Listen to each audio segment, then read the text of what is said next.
noches a todos. Bueno, este, esta tarde noche vamos a revisar eh, algunas alternativas de inversión que hay en la Bolsa de Valores de Lima que van a permitir navegar pues en este contexto de, de tasas altas, ¿no? Y de niveles de inflación altos. Y bueno, mostraremos algunas de las oportunidades, de los instrumentos que los pueden ayudar a mantener el valor del dinero en el tiempo, ¿no? Em, Quería empezar la presentación mostrándoles este cuadro, ¿no? En el que podemos ver, pues es del año, vamos a ver acá,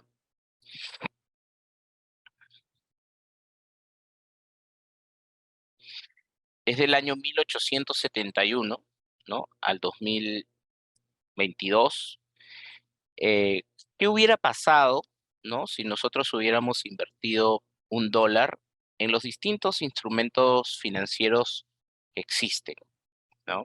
Y un poco para mostrar, pues, cuál es el efecto de la inflación en, en el valor del dinero, ¿no? Y la primera opción, digamos, que normalmente uno mantiene, ¿no? Es tener su dinero en cash, ¿no? Tenerlo en efectivo. Este, y $1, ¿no? Del año 1871,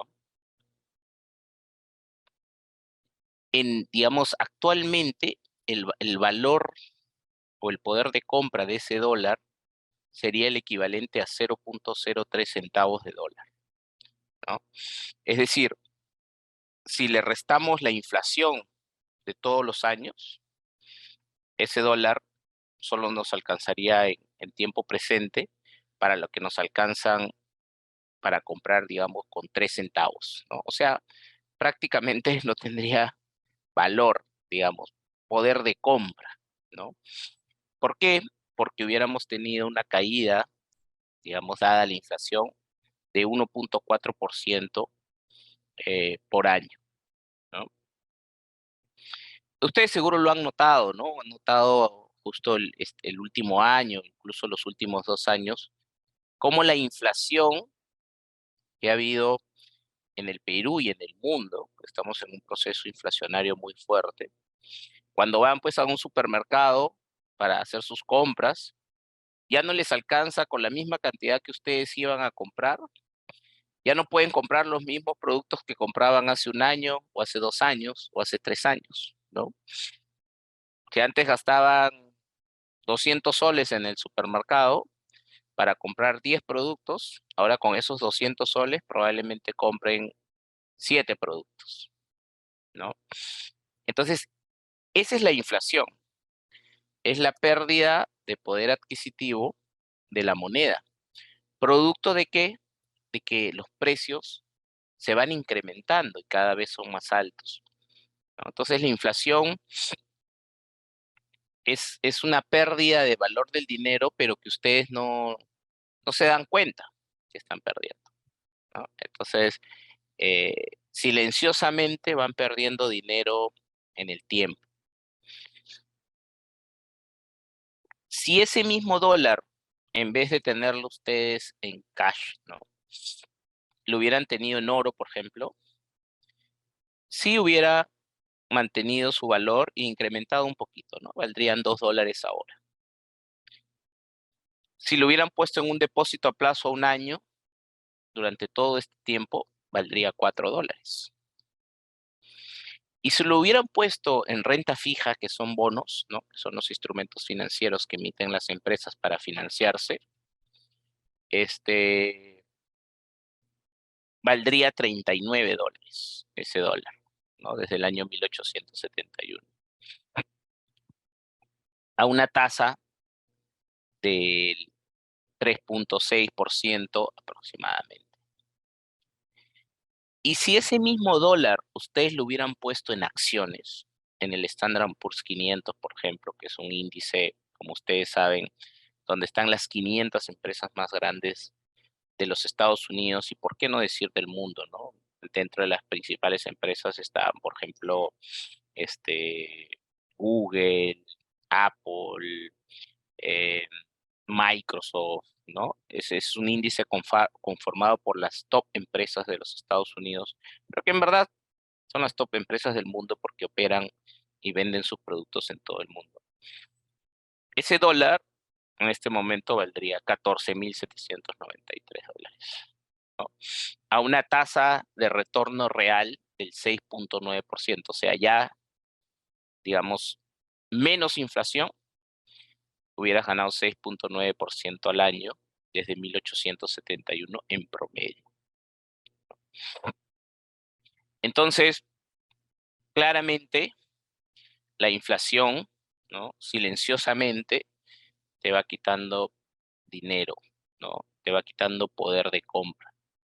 Y es por eso que lo peor que pueden hacer, y más aún en un proceso inflacionario como estamos ahora, es mantener ese dinero, ¿no? En cash, sin invertir, porque mucha gente piensa que pierde plata, que puede perder plata cuando invierte, y más bien tenerlo en cash estás perdiendo dinero. Imagínense ahora que la inflación está al 8%, ¿no? O sea que por año, digamos, lo que podías comprar con tu mismo dinero, todos los años puedes comprar 8% menos los productos que comprabas el año anterior. Imagínate en 10 años, puedes comprar el 80% menos de lo que comprabas el año uno, ¿no? De aquí a 10 años, el valor de tu dinero se va a caer casi en 80%. Entonces, y una inflación modesta también puede erosionar el poder adquisitivo de las personas y de los portafolios de inversión, ¿no? Una inflación del 3% puede reducir sustancialmente el poder adquisitivo de $100 en el transcurso de 4 décadas, ¿no? De 40 años. Solo después de una década, $100 permitirían cubrir el 75% de un conjunto de bienes y servicios. O sea, después de 10 años, con los $100 ya podrías comprar, ¿no? Solo el 75% de lo que comprabas el año uno. Entonces, en este gráfico puedes ver cómo acá están los $100, ¿no? Acá tenemos $80, $60, $40, $20, ¿no? Si suponemos una inflación solo del 3% anual, y ojo que ahora estamos en 8, ¿no? Y lo que dice, pues, es que en 10 años ya tú solo podrías comprar el 75%, ¿no? Acá están los años 5, 10, 15, 20. Entonces, en 10 años ya solo te alcanzaría para comprar el 75% de los productos que comprabas en el año uno. En 40 años, ¿no? Solo vas a poder comprar, digamos que el 35% de los productos que tú podías comprar en el año uno. Entonces, tengan en cuenta eso. Y si la inflación hubiera sido de 5, que es la línea verde, imagínense, ¿no? En 40 años solo podrías comprar el 15% de los productos, en 20 años solo el 40% de los productos. Entonces, cuidado con pensar que tener tu plata debajo del colchón es bueno, ¿no? Como dicen, cash is king, no necesariamente, no, todo lo contrario. Lo bueno que tiene, o sea, ¿por qué se incrementa tanto tu dinero cuando tú inviertes en acciones? A diferencia, ¿no? De lo que vimos con bonos o depósitos a plazos, ¿no? ¿Por qué ese crecimiento exponencial? Y la razón es muy sencilla, es el interés compuesto, ¿no? Que hace que tu patrimonio crezca más rápido mientras más temprano empieces a invertir, porque el interés compuesto empieza a actuar con fuerza, ¿no? Cuantos más años pasen, ¿no? Por ejemplo, si tú inviertes en el año cero, ¿no? Tú vas a tener un retorno, pero luego los retornos ya no solo van a ser sobre tu inversión inicial, sino sobre los intereses de tu inversión inicial y así sucesivamente, ¿no? Entonces ganas interés sobre el interés. Y eso es lo que pasa cuando tú compras acciones o cuando tú compras el índice Standard & Poor's o cualquier otra acción. Entonces, el interés compuesto es un factor fundamental a la hora de invertir. Con el tiempo, las ganancias de tus ganancias empiezan a ser más altas que las ganancias sobre tu inversión inicial. En cambio, si tú eliges renta, pierdes ese efecto, ¿no? Cuando tú compras un bono, por ejemplo, tú compras un bono en el año 1, por decir, te inviertes $10,000 y te va a pagar, digamos que es por 10 años, ¿no? Te va a pagar intereses todos los años. Pero al final del año 10, ¿qué te devuelve? Te devuelven tus $10,000, ¿no? En cambio, cuando tú inviertes en acciones, si el año 1 tú ganas 10%, al final del año 1, tu inversión, ¿cuál va a ser? Ya no van a ser 10,000, sino van a ser 10,000, van a ser 11,000, ¿no? Y si el año 2 vuelves a ganar 10%, va a ser el 10% no de los 10,000, sino el 10% de los 11,000. Entonces, al final del año 2 tú vas a tener 12,000. Y eso va a ser el 10% de esos 12,000. Y así sucesivamente. Ese es el interés compuesto. En cambio, cuando tú inviertes en bonos, en un depósito a plazo, siempre vas a tener los 10,000 y tus intereses van a ser sobre esos 10,000, ¿no?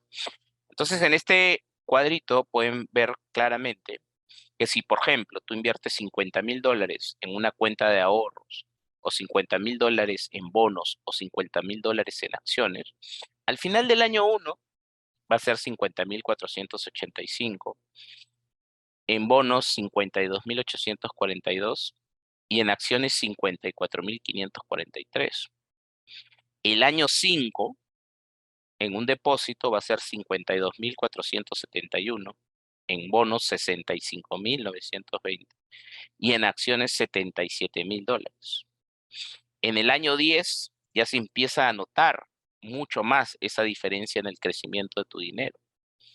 Y en el año 20, esos 50,000 en depósitos a plazo son $60,000, en bonos son $150,000 y en acciones son $284,000. Entonces, mientras más tiempo tú lo tengas, se empieza, el crecimiento de la renta variable empieza a ser exponencial, ¿no? ¿Por qué? Porque vamos a suponer que tú invertiste $50,000, ¿no? Y cuando esos 50,000 ya son 100,000 y tú vuelves a ganar sobre esos 100,000, entonces ya cada vez, digamos, la base sobre la cual va el interés es mayor y por eso que el crecimiento empieza a crecer y a separarse mucho más de las otras alternativas de inversión, ¿no? Este es un retorno anualizado de los últimos 20 años por tipo de activo, ¿no? Tenemos la inflación que en promedio ha sido de 2,5, ¿no? El cash nunca le ha ganado a la inflación, ¿no? El Standard & Poor's ha sido 7,5%. Una cartera que vamos a ver después, que es una muy buena cartera para navegar en escenarios inflacionarios, es la famosa cartera 60-40, que dice que tú debes tener el 60% en acciones y el 40% en bonos, te ha rendido 6,4. Retornos de los últimos 20 años. Otro, digamos, beneficio que tienen las acciones son los dividendos, ¿no? Cuando tú compras una acción de una empresa, lo que está pasando es que tú no estás comprando la acción, realmente estás comprando la empresa, ¿no? Que es dueña de esas acciones. O sea, por ejemplo, cuando tú compras acciones de Alicor, cuando tú compras acciones de Microsoft, de Amazon, tú eres accionista de esa empresa, eres dueño de esa empresa y como dueño de esa empresa, tú tienes dos beneficios. Que el precio de tu acción suba porque a la empresa cada vez es más grande y le va mejor, o las utilidades que genera esa empresa año a año se las reparten una parte a los accionistas y tú ganas eso en forma de dividendos. Entonces tienes dos formas de ganar, a través de los dividendos que van generando año a año vía utilidades o en la subida del precio, ¿no? Entonces, ¿qué dice esto? Que los dividendos suelen crecer cuando la inflación aumenta, ¿no? La empresa entrega derechos, dividendos trimestrales y el valor de estos tienden a ser ajustados por diversos factores, entre ellos la inflación. Los dividendos han contribuido con el 40% de retorno del Standard Poor's 500 desde 1930, ¿no? Pero en los años 40, 70 y 80, cuando la inflación promedio era alta, del 5%, los dividendos contribuyeron con el 54% del retorno. Entonces, cuando los precios del S&P 500 se contrajeron en los años 30 y 2000, los dividendos neutralizaron esas caídas. Entonces, en este cuadrito, lo que ustedes ven es el rendimiento del S&P 500 versus la inflación, ¿no? Entonces, la inflación, ¿no? Está por las columnas azules, oscuras, ¿no? Y, perdón, la inflación estos rombos amarillos, ¿no? Y el Standard Poor's o la apreciación de capital es el celeste, que es la parte de apreciación de capital, más, ¿no? El azul, que es el retorno por dividendos. Entonces ustedes ven que la mayoría de años el crecimiento en el precio de la acción más los dividendos ha superado ampliamente, ¿no? La inflación. Entonces te cubre. ¿Y eso por qué? ¿No? Porque cuando tú inviertes, o sea, ¿qué hace una empresa cuando hay inflación? Vende sus productos más caros. Y al vender sus productos más caros, porque sube el precio de los productos, justamente te permite cubrirte contra esa subida de la inflación. Que tú no lo puedes hacer como persona natural, pero las empresas sí, ¿no? Si, por ejemplo, un restaurante hay inflación, ya no va a vender sus platos a 10 soles, los venderá a 15 soles. Entonces, ese diferencial hace que te cubra automáticamente contra la inflación. O, por ejemplo, cuando tú inviertes en,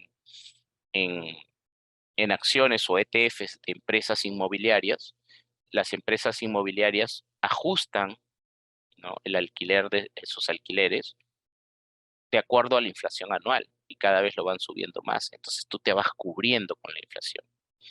En cambio, cuando tú tienes tu plata en cash, no tienes esa opción, ¿no? De cubrirte contra la inflación. Ese es el problema de tenerlo en cash versus tenerlos en algún activo. Entonces vemos cómo históricamente el crecimiento, ¿no? Se mantiene, digamos, el crecimiento del dividendo está a un ritmo mucho más fuerte que la inflación, ¿no? La inflación es esta línea verde y la línea naranja es los dividendos, ¿no? Durante el último siglo, ambas variables han tendido a subir y bajar de manera muy estrecha, ¿no?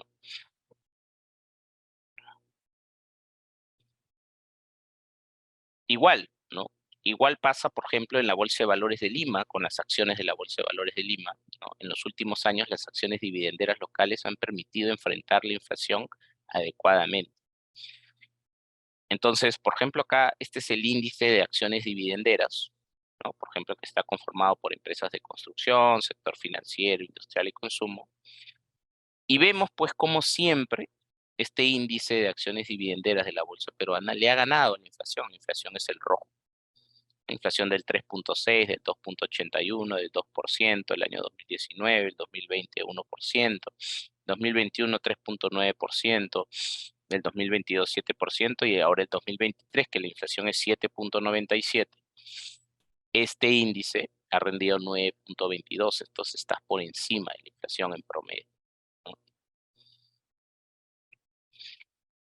Entonces, los dividendos vienen al rescate justamente de los procesos inflacionarios, ¿no? En los últimos 7 años se aprecia cómo la distribución de dividendos se ha incrementado constantemente, ¿no? Cómo se han incrementado los dividendos, ¿no?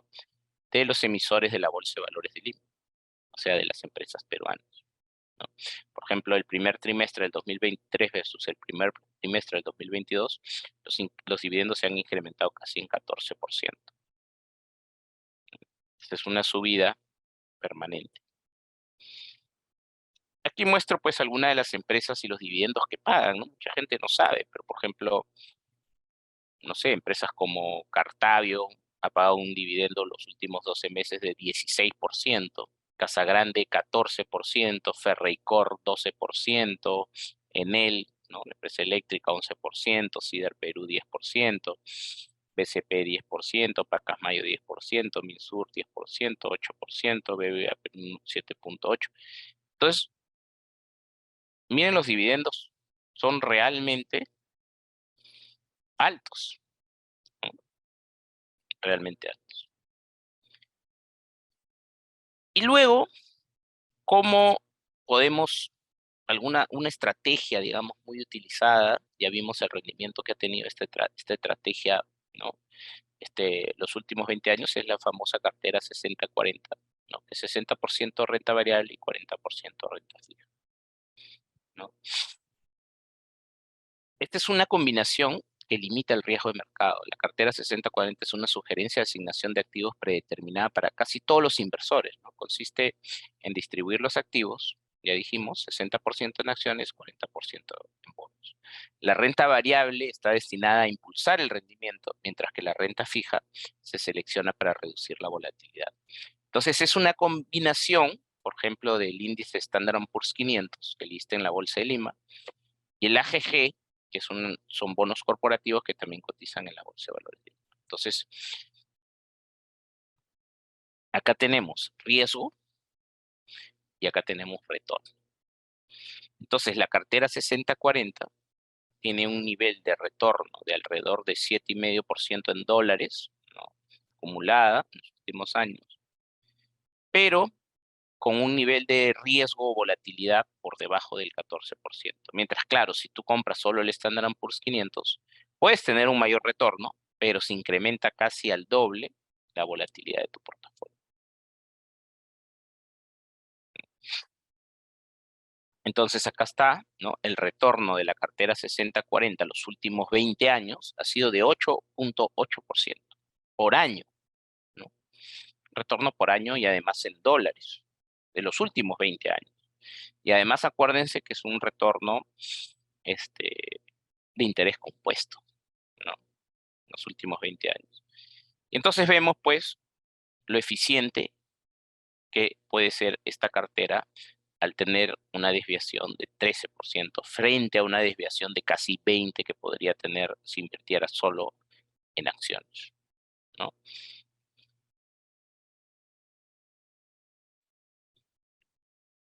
Nuevamente, esta línea naranja es el retorno de la cartera 60-40. Este es el Standard Poor's 500. Y vemos clara, y si solo invirtieras en bonos, este sería tu retorno. Entonces, realmente, ¿por qué es buena esta cartera? Porque para las personas que no les gusta mucho la volatilidad, ¿no? Al 100% de la bolsa de valores, pueden invertir en esta cartera que tiene menos volatilidad, pero que te da un retorno bastante interesante, ¿no? Entonces acá, considerando los rendimientos mensuales anualizados, el desempeño de la cartera 60-40 ha superado la lectura y la inflación anual en el 72% de las observaciones. O sea, el 72% de las veces la cartera 60-40 ha superado, ¿no? Largamente a la inflación. Eso es una forma de bajo riesgo de cubrirse frente a un escenario inflacionario, ¿no? Entonces, los inversores afirman que se inicia la tradicional mix inversiones 60-40 debería funcionar para protegerte con la inflación, ¿no? Obvio que esta es una estrategia de largo plazo. Ya vimos desde el comienzo que invertir en la bolsa es a largo plazo. O sea, no es que yo voy a invertir en la 60-40 a 3 meses o a 6 meses o a un año, ¿no? Acá el horizonte de inversión es más de 2 años. Son inversiones tributariamente eficientes porque todos estos activos listan en la Bolsa de Valores de Lima. Entonces, además de generarte un rendimiento bastante bueno, tienes el beneficio tributario que tiene actualmente la Bolsa de Valores. ¿Cómo replicamos la cartera 60-40 ya en la práctica, ¿no? En la práctica, el 60% del portafolio, por ejemplo, podría estar conformado por el Standard Poor's 500, un 15%, el QQQ, que es el Nasdaq, un 15%. Podríamos poner algún otro sector que en algún momento parezca interesante, por ejemplo, ahora con toda la caída del sector financiero en Estados Unidos, XLF, que es básicamente los principales bancos en Estados Unidos, se podría incorporar como parte de la parte de acciones, ¿no? Y el EPU, que es el índice de la Bolsa de Valores de Lima, también se podría incorporar. Obviamente, este es una cartera hecha con fines didácticos, ¿no? Es simplemente para mostrar cómo se podría replicar la parte del 60%. Actualmente, el Standard Poor's 500 en lo que va del año, ¿no? Solo en lo que va del año, ha rendido alrededor de 10%. El Nasdaq ha rendido alrededor de 22%, ¿no? XLF sí está en negativo por la caída de los bancos y el EPU ha rendido alrededor de 6%.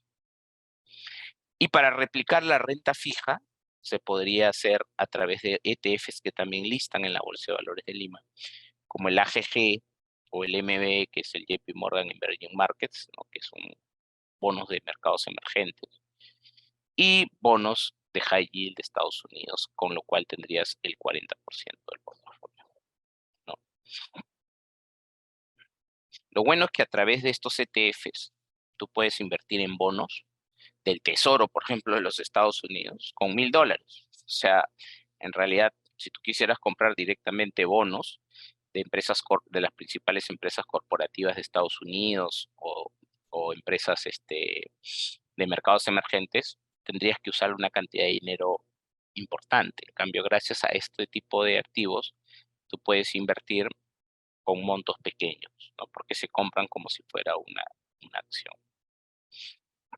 Ahora, y aquí para complementar un poco cómo deberías tú escoger qué activos van a ir en tu cartera 60/40, lo que tendrías que ver justamente es buenos niveles de compra, ¿no? Esperar, digamos, correcciones o caídas del mercado para ir tomando posición en sectores que estén por debajo de su promedio histórico, porque tampoco se trata de ir mañana a la bolsa y comprar, ¿no?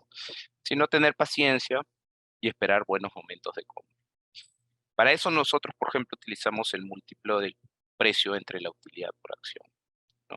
¿Qué quiere decir el precio entre la utilidad por acción?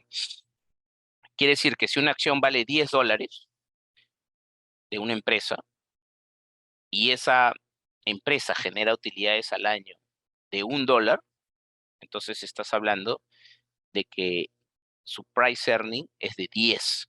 ¿Qué significa? Que en 10 años tú vas a recuperar tu inversión solo vía utilidades, además de la subida que puede haber en el precio, ¿no? Yo siempre pongo como ejemplo para entender bien este ratio, porque es muy sencillo de entender. Es como que tú te compres un departamento que vale $100,000, ¿no? Y ganaras $10,000 de alquiler al año. ¿Qué quiere decir? Que tú vas a recuperar tu inversión en 10 años. Y además el precio de tu inmueble puede subir. Igual es para las acciones, ¿no? Entonces, por ejemplo, acá podemos ver que ya con la fuerte subida que ha tenido este año el Standard Poor's 500, ya se encuentra ese ratio PI por casi 12% por encima de su promedio histórico, ¿no? En el caso, por ejemplo, del sector cuidado de la salud, también se encuentra 12% por arriba, pero hay sectores que están por abajo, ¿no? Justo les hablaba del sector financiero, está 1,5% por debajo de su promedio histórico. Digamos que tú estás pagando un precio entre utilidades bajo, o sea, bueno, ¿no? Energía, por ejemplo, el sector petrolero está 50% por debajo de su promedio histórico. Eh, Consumo sí está caro, industrial está 5% arriba, servicios también 13% y telecom 5%, ¿no? Minería está 5,4% por debajo de su promedio histórico. Inmobiliario, bueno, con todas las caídas pues que han habido, con toda esta subida de tasas le pega directamente al sector inmobiliario. Entonces, el sector inmobiliario ahorita está golpeado, ¿no? En ciertos sectores y está 15% por debajo de su promedio histórico. Entonces, tú haces este análisis, ¿no? Con el objetivo de ir armando tu portafolio 60-40, ¿no? Y ir incorporando algunas acciones que puedan estar baratas. Perú, por ejemplo, ¿no? Perú está muy barato, ¿no? Está 42% por debajo de su promedio histórico, ¿no? O sea, el ratio price-earning, ¿no? Está 9.8 veces, cuando normalmente es 17 veces, ¿no? Claro, ¿por qué está golpeado Perú? Básicamente por, digamos, todo el tema político que ha habido, luego la pandemia, luego el fenómeno del niño, ¿no? Todas esas cosas han golpeado las valorizaciones de las empresas, ¿no? Y por eso se encuentra bastante por debajo. Por eso que el ratio de dividendos es bien alto, ¿no? Porque los precios que tú pagas para los dividendos que recibes, es bajo, es un precio bajo para los dividendos que te pagan. Esto es cómo está conformado cada uno de estos ETFs, ¿no? Yo les decía, cuando compras el Standard Poor's 500, estás comprando las 500 empresas más importantes de Estados Unidos, entre ellas, por ejemplo, acá, ¿no? Apple, Microsoft, Amazon, Nvidia, que hoy día, por ejemplo, acaba de publicar resultados Nvidia y está subiendo casi 20% después del cierre del mercado, Google, Berkshire, ¿no? Entonces, tú inviertes, por ejemplo, $1,000 en el Standard Poor's 500, ¿no? De esos 1,000, o vamos a ponerlo un número más redondo, $10,000 en el Standard Poor's 500, ¿no? Este, el 3.76%, ¿no? O sea, $376 se van a Apple, $700 se van a Microsoft, ¿no? Este, Se va dividiendo tu dinero en cada una de estas acciones en las cuales tú estás invirtiendo, ¿no? Eh, bueno, acá estas son las que tienen más peso dentro del índice, pero hay 500 empresas más, ¿no? Entonces estás comprando, eres dueño automáticamente de Apple, Microsoft, Amazon, Nvidia, Google. Y así, ¿no? Luego existe lo que se llama el análisis técnico, que ya te permite saber, oye, me dices, no, Jorge, ¿en qué momento entonces vamos a armar nuestra cartera 60-40? Bueno, el análisis técnico te permite saber el momento de entrada, ¿no? Te permite tener un buen momento de entrada para comprar el Standard Poor's 500, ir armando tu cartera, porque justamente en este gráfico tú puedes ver cómo se ha movido el Standard Poor's 500 del año 2021 y lo que tú buscas es comprar lo más bajo posible, ¿no? No vas a buscar comprar en los puntos altos, sino que tienes que buscar comprar en los puntos de caída, en puntos bajos, ¿no? Y el análisis técnico, que es una de las herramientas que vemos durante el curso eh, de la Universidad de Lima, del Departamento de Educación Ejecutiva, es parte de los temas que nosotros vemos para poder identificar los puntos de entrada, ¿no? Igual que el Nasdaq, también se hace un análisis, se puede ver cuáles son los mejores puntos de entrada. Como les digo, no se trata de comprar por comprar. Por ejemplo, este es el caso del sector financiero, ¿no? Que a diferencia, por ejemplo, del Nasdaq, que está ahorita en en niveles altos, este, este está más bien en niveles bajos, ¿no? En este canal bajista, digamos, en esta parte baja del canal, ¿no? Para poder identificar los momentos buenos de compra. Hay que comprar, ¿no? Siempre se dice que hay que comprar cuando el mercado está en oferta, ¿no? En sale, ¿no? Y hay que vender más bien cuando el mercado está de subida. Dicen que la bolsa de Lima o la bolsa de valores en general del mundo es el único mercado donde la gente quiere comprar cuando está caro y no cuando está barato, ¿no? Entonces, acuérdense que siempre hay que comprar cuando está barato. Las malas noticias, ¿no? Son buenas noticias para un inversionista porque puede comprar acciones a precio bajo. Este es el EPU, ¿no? Cuando ustedes compran, por ejemplo, el EPU, que es un ETF que lista en la Bolsa de Nueva York y en la Bolsa de Valores de Lima, estás comprando indirectamente todas estas acciones. O sea, si tú compras $10,000 en el EPU, por ejemplo, $2,000, $2,200 de tus 10,000 se van a Credit Corp.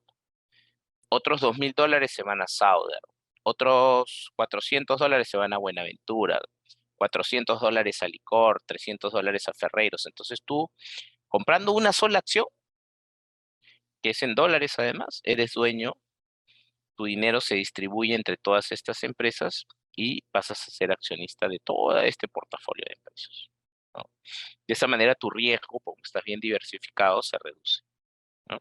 Nuevamente, análisis técnico para ver, digamos, momentos buenos de compra, ¿no? Estos son los bonos, por ejemplo, del Tesoro de Estados Unidos con bonos corporativos y vemos pues que están, por ejemplo, en un nivel muy bajo, ¿no? Bastante bajo, y por eso que escuchamos siempre, seguro ven en las noticias, que es un estupendo momento para comprar bonos, porque es como han subido las tasas de interés, el precio de los bonos está bien bajo, ¿no?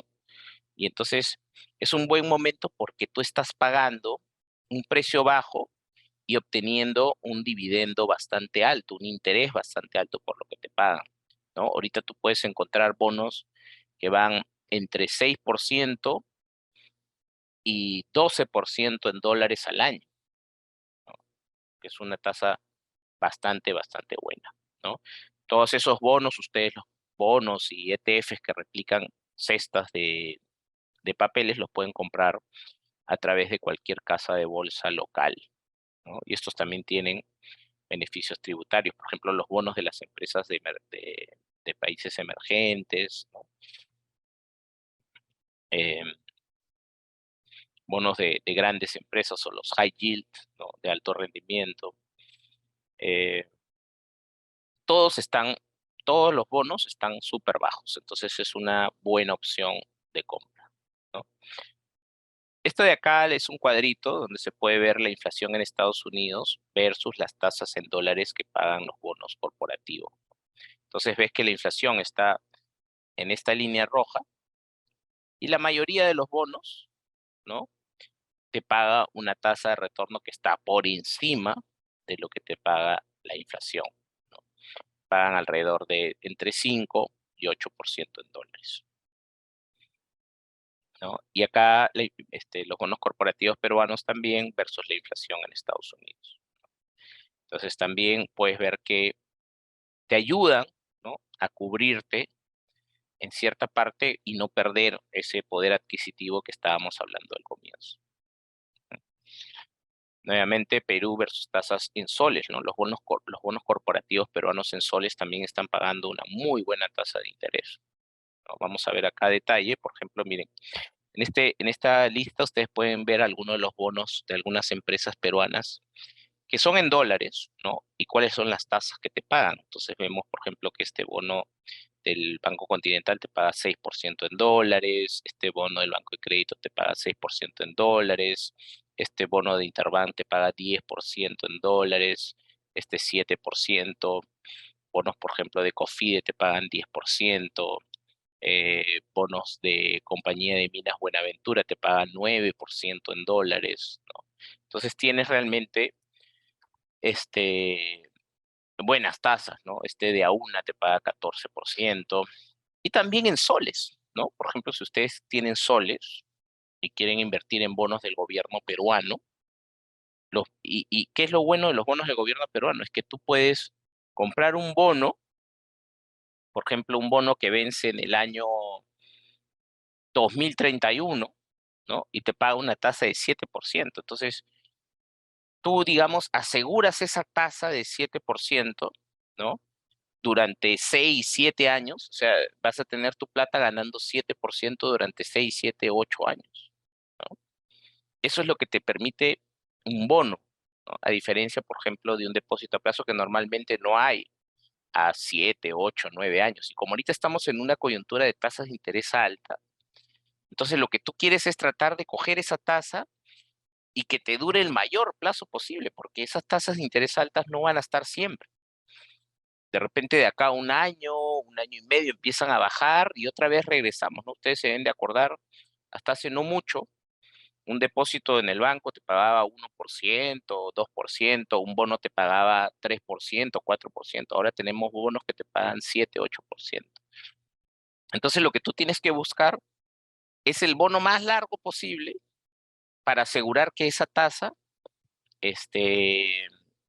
se mantenga por varios años. Entonces vives de tu interés, ¿no? Y en dólares igual, ¿no? Las tasas en dólares de los bonos peruanos están en sí, alrededor de 5% en dólares, pero lo bueno, la gran diferencia, es que puedes comprarlas a largo plazo, por ejemplo, al año 2030, 2031, 2032, al año 2040. Entonces ya aseguras por 10, 15 años un rendimiento súper bueno antes que las tasas empiecen a caer, ¿no? Bueno, entonces esa es la presentación de hoy y lo que les quería traer. Bueno, con respecto a esa pregunta,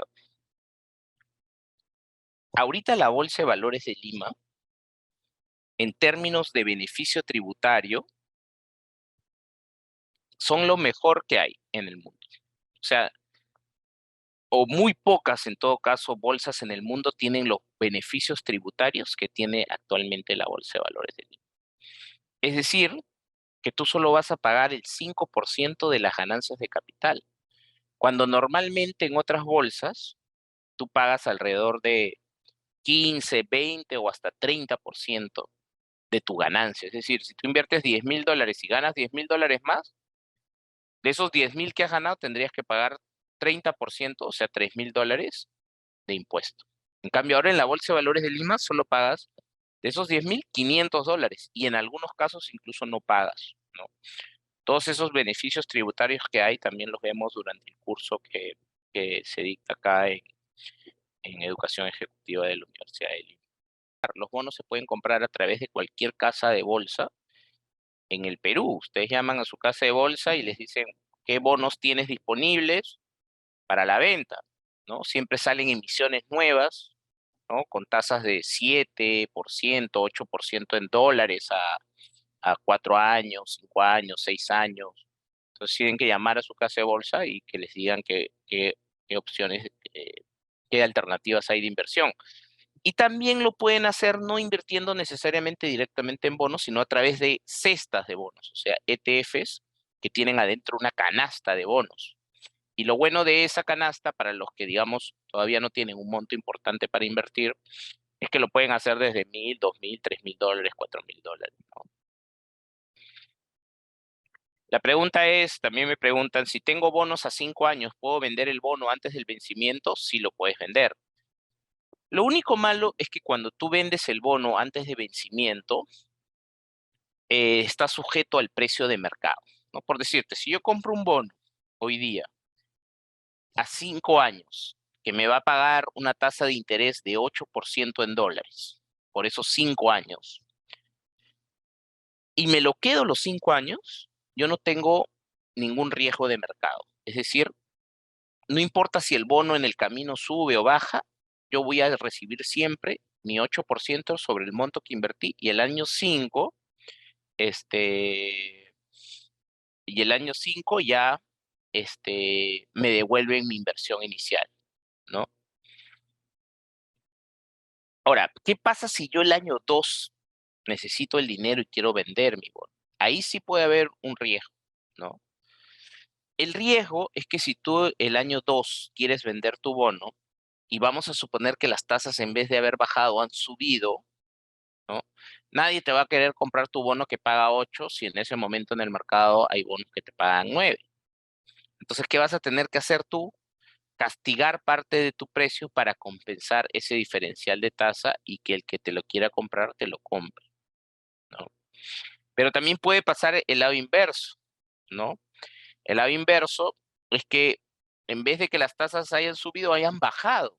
Y entonces tú más bien vas a tener una ganancia de capital. ¿Qué quiere decir? Que además de los intereses que has ganado, vas a ganar por el precio, porque tú tienes un bono que paga una tasa de 8 y ya no hay bonos que pagan 8, todos pagan 6. Entonces te van a pagar mayor precio por tu bono.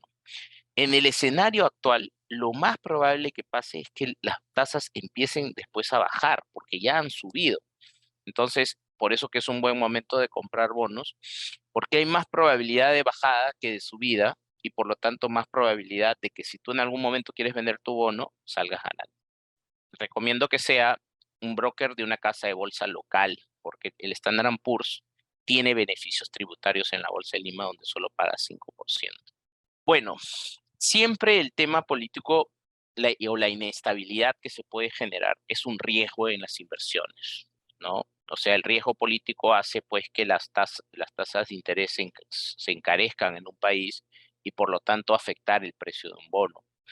Y por eso es bueno que siempre uno tenga un portafolio diversificado. No vamos a comprar todo en bonos, no vamos a comprar todo en bonos peruanos, no vamos a comprar todo en acciones peruanas. Tenemos que tener un mix, ¿no? Y justamente ese mix te lo permite la Bolsa de Valores de Lima, porque acá en la Bolsa de Valores de Lima tú puedes comprar este, no solo acciones peruanas, sino acciones extranjeras o ETFs que replican el comportamiento de bonos de empresas extranjeras. Entonces siempre es recomendable una cartera diversificada, ¿no? Esas es otras cosas que también enseñamos durante el curso de educación ejecutiva de la Universidad de Lima a cómo armar un portafolio diversificado, no solo a nivel de instrumentos financieros, sino a nivel también geográfico.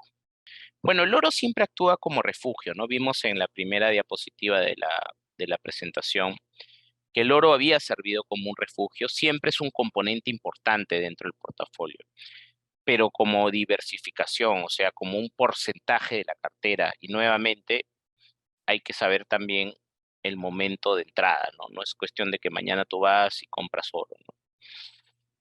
Sino que siempre hay un análisis que hacer previo antes de entrar, ¿no? Bueno, el Bitcoin es como cualquier nueva tecnología, ¿no? Nueva tendencia que todavía no está demostrado que pueda ser útil o no. Yo lo pondría como parte de mi portafolio especulativo, ¿no? Digamos, inversiones que tú quieres hacer, pero lo que tienes que hacer es no poner una parte importante de tu portafolio, que si eso vale cero, después no te afecta el rendimiento total de tu cartera. Entonces, no poner más del 2.5%, por ejemplo, de tu portafolio, si es que quieres especular en activos que todavía no han demostrado realmente la utilidad, ¿no? Entonces, si al final se demuestra que es muy bueno, seguro va a subir mucho, pero también si no sirve, ¿no? Se puede ir a cero. Entonces, poner un porcentaje pequeño de tu portafolio en activos especulativos. Mira, hay mucha gente que siempre me dice, "No, pero yo quiero ganar más plata, ¿no? Quiero ganar más rápido". Y mucha gente cree que invirtiendo en activos más riesgosos vas a ganar más. Y no es así. Si tú ves, ¿no? El histórico de rendimiento de los activos, vas a ver que más bien las empresas más grandes, ¿no? Han tenido un mayor rendimiento que las empresas más pequeñas, ¿no? Entonces, ¿por qué? Porque las empresas más grandes son más fuertes, ¿no? Se benefician incluso hasta de las recesiones porque salen más fortalecidas, ¿no? Miren los rendimientos que ha tenido Microsoft, Google, Nvidia, Tesla, y compárenlos con los rendimientos de las empresas pequeñas, ¿no? Van a ver que más han rendido las empresas grandes y es donde ustedes deberían invertir más que en las pequeñas, ¿no? Siempre pueden subir más las tasas. Y por eso que justamente lo ideal es la diversificación y comprar en distintos plazos en bonos. Y por eso que hablábamos de la cartera 60-40, que no tienes todo en bonos, solo el 40% de tu portafolio y el 60% lo tienes en acciones. Justamente ese es el gran beneficio que tiene esta distribución.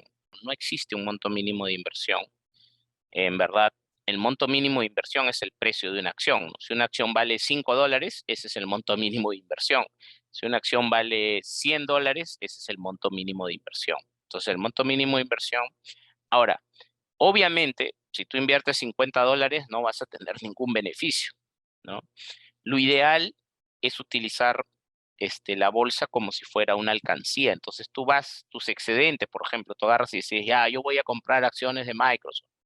Entonces, si te llegan $300, compras un poquito de acciones de Microsoft. Te llegan $300 más el siguiente mes, compras más acciones de Microsoft, hasta que tengas, lo ideal es tener por activo por lo menos unos 2.000, $2.500 y ya dejarlo a largo plazo, ¿no? Entonces puedes ir acumulando de a pocos. Ya se nos acabó el tiempo, quiero agradecerles por su tiempo y por participar en este webinar. Como dice acá en la presentación, empezamos un curso con modalidad online el 22 de junio, ¿no? Ahí está, digamos, donde se pueden inscribir, ¿no? En educacionejecutiva@ulima.com y o cualquier, ahí en el chat también están, digamos, las páginas web de la Universidad de Lima, donde ustedes se pueden inscribir en cualquier momento, ¿no? Yo también tengo un blog en Instagram que es Jorge Ramos P, donde pongo información bursátil de manera gratuita, ¿no? Para que se puedan ir informando un poco más del mercado de valores. Bueno, eso es todo por mi lado. Que tengan buenas noches y espero que haya sido de interés la presentación de hoy.